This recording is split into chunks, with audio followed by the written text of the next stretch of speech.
ഓസിയുടെ ഒരു good quality എന്താന്ന് വെച്ചാൽ ആള് ഭയങ്കര ചില്ലാണ്.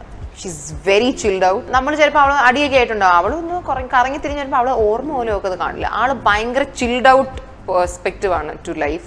ഇഷാനിയുടെ ഒരു ഗുഡ് ക്വാളിറ്റി പറയുകയാണെങ്കിൽ ഈ പറഞ്ഞ പോലെ വളരെ കാര്യപ്രാപ്തിയുള്ള ആളാണ്. ഇപ്പൊ നമ്മളൊരു കാര്യം അവളെ ഏൽപ്പിക്കുവാണെങ്കിൽ ഷീൽ ഡു ഇറ്റ് ഡീസെന്റ്ലി, വിശ്വസിച്ച് ഏൽപ്പിക്കാം കാര്യങ്ങൾ. നെഗറ്റീവ് പറയാനാണെങ്കിൽ ഓസി ഈ പറഞ്ഞ ആ പോസിറ്റീവ് തന്നെയാണ് അവളുടെ നെഗറ്റീവ് എന്ന് പറഞ്ഞാൽ ഭയങ്കര ചില്ലാണ്. എല്ലാം അവൾക്കൊരു സാമട്ടാണെന്ന് ചില സമയങ്ങളിൽ എനിക്ക് ചിലപ്പോൾ തോന്നാറുണ്ട്. പിന്നെ ഇഷാനിയുടേത് അവൾക്ക് പെട്ടെന്ന് ദേഷ്യം ചിലപ്പോൾ വരാറുണ്ട്, അതായത് പെട്ടെന്ന് അനോയിഡ് ആവാറുണ്ട്. ദേഷ്യത്തിനേക്കാൾ she gets irritated very fast. അച്ഛൻ ആകെ പറഞ്ഞിട്ടുള്ളൊരു കാര്യം എന്ന് പറഞ്ഞാൽ എല്ലാവരോടും നന്നായിട്ട് പെരുമാറണം.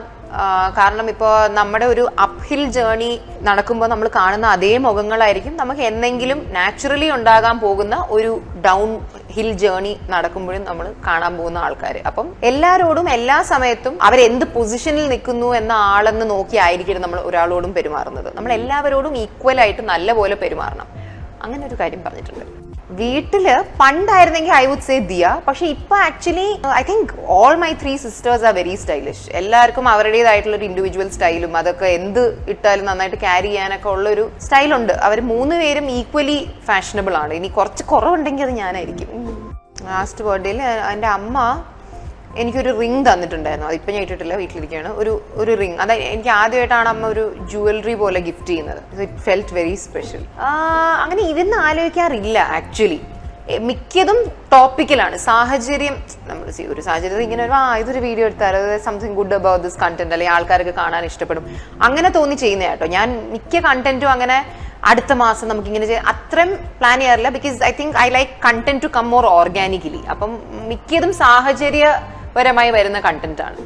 എനിക്ക് ആ സമയത്തും ഈ പറഞ്ഞ പോലെ അതൊരു ഭയങ്കര സൈബർ അറ്റാക്ക് അങ്ങനെയൊന്നും എനിക്ക് ഫീൽ ചെയ്തിട്ടുണ്ടായിരുന്നില്ല. എൻ്റെ ആ പെർസ്പെക്റ്റീവ് ആയിരുന്നു ഐഡിയലി ഞാൻ ആ വീഡിയോയിൽ പറഞ്ഞത്. പിന്നെ ഈ പറഞ്ഞ പോലെ ചെറിയ രീതിയിലൊക്കെ ആവശ്യമില്ലാത്ത അനാവശ്യ കമന്റുകളൊക്കെ ഇപ്പം ഇല്ല, കുറച്ച് ചില ഫേസിൽ അത് വരാറുണ്ട്. അതിപ്പം എൻ്റെ അച്ഛൻ പൊളിറ്റിക്കലി ആക്റ്റീവ് ആയ സമയത്തൊക്കെ നമ്മുടെ കമന്റ് ബോക്സിന്റെ താഴെ ഒന്നും അതും ഇതും പറയേണ്ട ഒരു ആവശ്യമില്ല, കാരണം it doesn't make any sense. പക്ഷെ എലക്ഷന്റെ സമയത്തൊക്കെ പിന്നെ നല്ല പോലത്തെ ആവശ്യമില്ലാത്ത കമന്റുകളൊക്കെ വരാറുണ്ടായിരുന്നു. മറ്റേ ചാണകത്തിൽ വീണോ, ചാണകത്തിൽ ചവിട്ടിയോ എന്നൊക്കെ പറഞ്ഞാൽ അങ്ങനെ വരാറുണ്ടായിരുന്നു.